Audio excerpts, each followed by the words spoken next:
Hi everyone and welcome to my channel. I am Faye and I sell digital products on Etsy and other selling platforms. So recently I've been receiving a lot of questions. Paano nga ba mag-open ng account sa Etsy? Paano nga ba mag-open ng shop sa Etsy? At parami pang questions from people na interested mag-sell on Etsy. So yun yung itatackle natin sa video na to. And by the way, I only sell digital products on Etsy and other platforms. So I'm not familiar with the policies, with the process, and other information sa pagbebenta ng physical products on Etsy. And at the end of this video, I will have a giveaway of my Etsy listing mock-up photos. So make sure to watch till the end and let's discuss everything. So I'll share my screen and pag-usapan muna natin how to set up an account on Etsy. So it's very easy. Go to etsy.com. So makikita nyo yan, sign in. Just click sign in and then click register. So you can register using your Google account, your Facebook account, or your Apple ID account. But I usually just sign in using my Google account. So lagay ko lang yung Google account ko dito, password, and that's it. Meron ka ng account on Etsy. And by the way, kung may account ka na on Etsy, it doesn't mean may shop ka na rin. Let's talk about opening a shop on Etsy. Sa Etsy kasi, whenever you post or list a product, meron silang i-charge sa'yo na 0.20 cents US dollar. So, kapag nag-open ka ng shop using a referral link, pwede kang makakuha ng free 40 Etsy listing, which is around $8. So, makakasave ka ng $8. But, before ka mag-open ng shop sa Etsy at before mo gamitin yung referral link na yan, ito muna dapat yung meron ka. Okay? Before you open a shop, meron ka dapat TIN or tax identification number at credit card for listing fee. So for TIN or tax identification number, kung below 18 years old ka and wala ka pa talagang TIN, I recommend or I suggest na ipangalan mo na muna yung shop dun sa parents mo para yun yung TIN na meron ka. And then for credit card, for listing fee, may mga na-receive din akong question, pwede bang GCash, pwede bang Paymaya, pwede bang PayPal, or pwede bang debit card. Actually, ipapakita ko sa inyo mamaya, pero dun kasi sa page ni Etsy, nakalagay talaga is enter your credit card billing information for listing fee.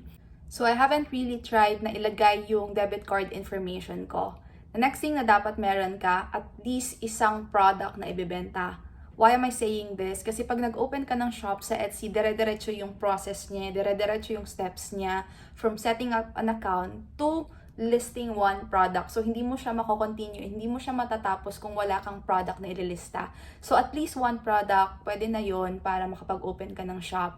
So, dapat may product listing photos ka na rin or yung mock-up photos. Pag-usapan natin to in the other videos.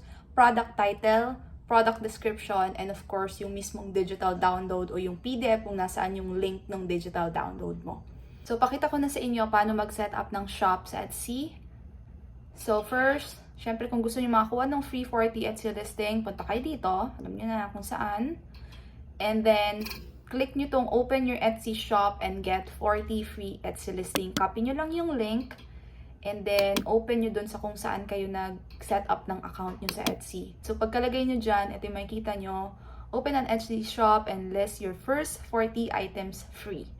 So, click open a shop today. So, ayan na. Welcome, digital. So, yung name mo dyan. So, what brings you to Etsy? So, sagutan mo lang tong mga to kung ano yung applicable sa'yo. So, I have a business and I want to sell online for the first time. Then next, anong kailangan mo dito? So, ako usually pinipili ko is selling online. Pwede ka mag-click pa ng ibang items dyan. Now, start your shop. If you can see this, dire-diretso talaga yung process na Etsy. So, from your shop preferences to name, to stock your shop. That's why I said na dapat meron ka ng isang product listing and yung pag-set up ng billing account. So, let's go to shop preferences, English, Philippines, and then Philippine peso. Enter your shop names. Sa shop name, dapat walang space. And, etong shop name pala, hindi mo na ito mababago. So, kung ano yung ilalagay mo dito, yan na siya forever. Hindi na siya mababago. Okay? So, eto, so, ginawa ko ng ganyan. Fave's design. So, hindi ko na siya mababago ever. Next, create a listing. So, ito na yung sinasabi ko na dapat meron ka ng at least isang product na ibibenta. So, hanap lang ako ng isang digital product na pwede kong i-post dito. Okay, so, piliin ko lang yung digital planner na ginawa ko na before pa. So, meron na talaga akong product listing photos. which is pag-uusapan na lang natin yan sa ibang video kung paano ko ginagawa yung product listing photos ko.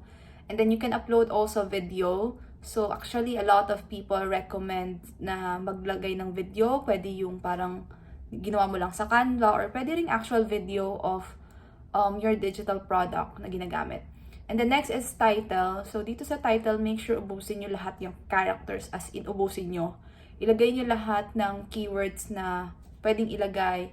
Yung, kunwari ako, Undated Digital Planner, nilagay ko pati color, PDF, hyperlink pages, habit tracker, as in lahat ng pwede mong ilagay. Keywords, long tail keywords, yung feeling mo na itatype ng mga tao para makita yung digital product mo. Who made it? I did. What is it? A finished product. When did you make it? So, 2020 to 2023. Category.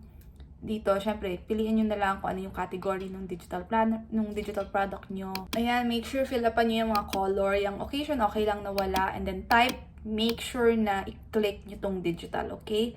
Kasi kapag hindi nyo kinlick yung digital, marami kang fill upan for physical products. Okay, so product description. I'll talk about the next video, paano ko ba ginagawa yung product description. Sobrang dali lang. And make sure meron kang how to access your planner or how it works. Kasi nga, digital downloads to. So, it's important na sabihin mo sa product description mo or even sa listing photos mo na this is a digital download and walang physical product na isi-ship sa kanila. So, dapat very, very clear ka sa ganun. Okay, next is tags. So, si Etsy, you're allowed to put 13 tags. Make sure lahat gamitin mo to. Very important to. Kasi, ito, tinutulungan ka rin ni Etsy na ipakita yung product mo dun sa mga tao na nagsisearch ng ganyang tag. So, kung makikita nyo kung ano-ano nilalagay ko, Green Sage, iPad Planner, Good Notes Planner, Green Planner. So, make sure gamitin nyo yan.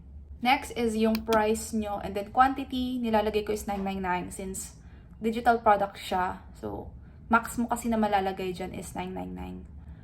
And then, the digital download itself. So, yung link, or yung mismong yung digital download. Gusto ko nagbebenta ka ng stickers, ilagay mo dyan yung mga stickers. Kung nagbebenta ka ng Canva template, ilagay mo yung PDF na may link dun sa Canva template. Discuss ko yun, though din-discuss ko na yun sa TikTok ko. Discuss ko na lang the next video kung paano ko ginagawa yung digital files ko, kung nasaan yung link to digital product.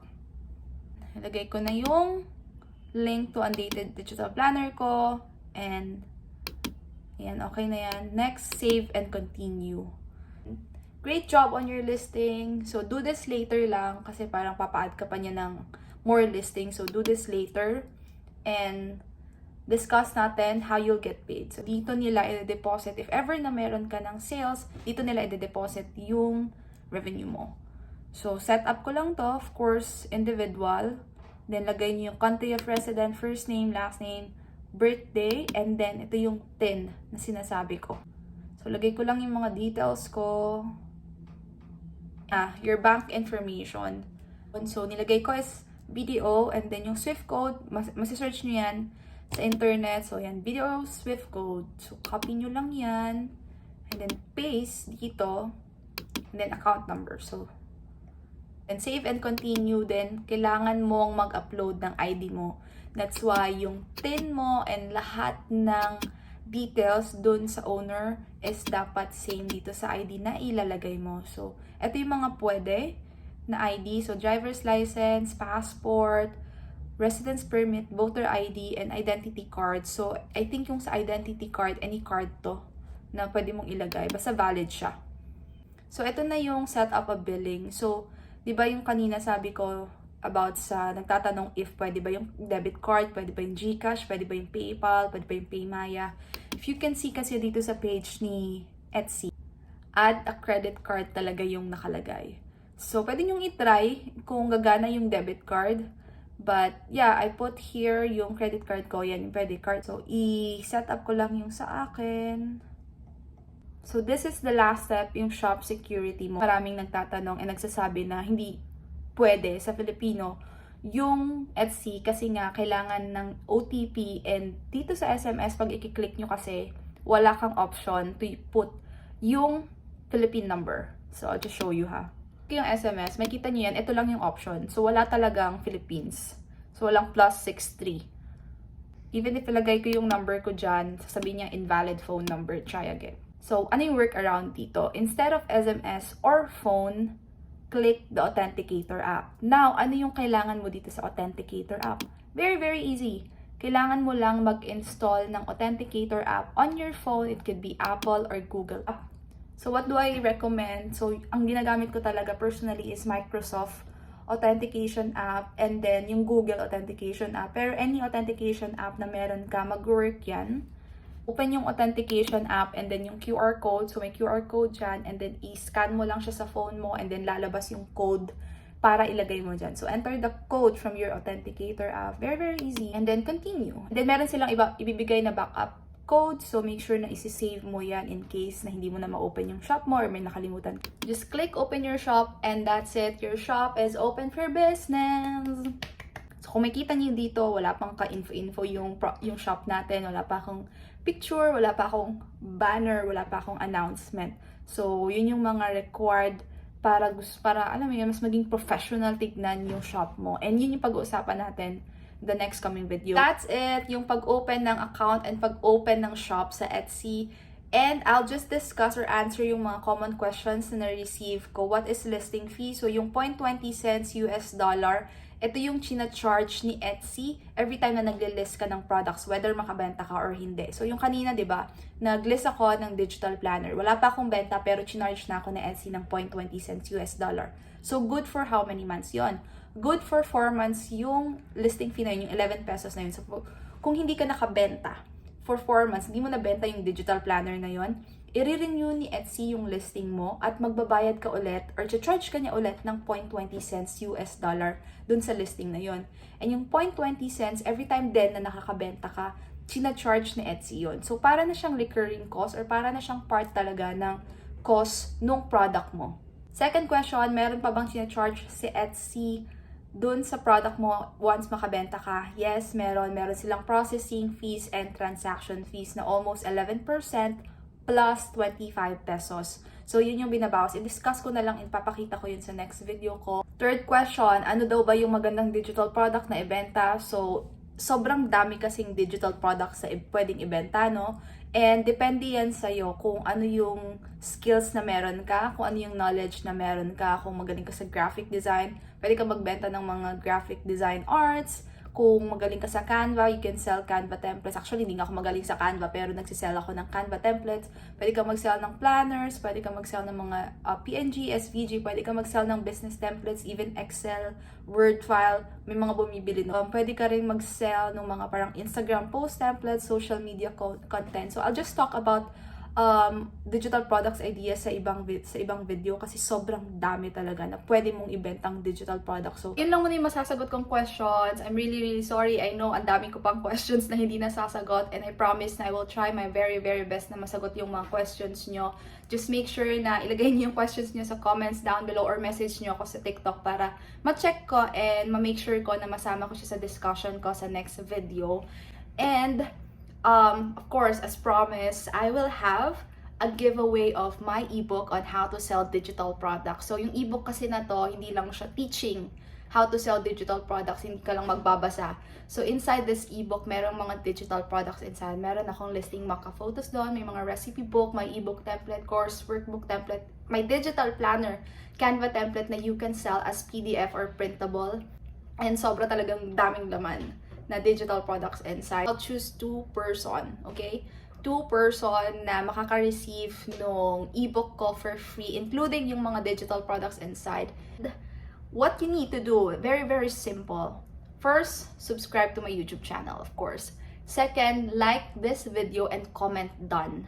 And then third, ito yung last, I will post a TikTok video sa TikTok account ko, of course. And then, just tag one friend. Just tag one friend. Doon ko i-check, yun yung final checking ko, okay? Doon sa TikTok account ko. If you have a parang entry doon, then I'm good. I will post the winner on my TikTok account and i-message ko rin naman kayo kapag kayo yung nanalo.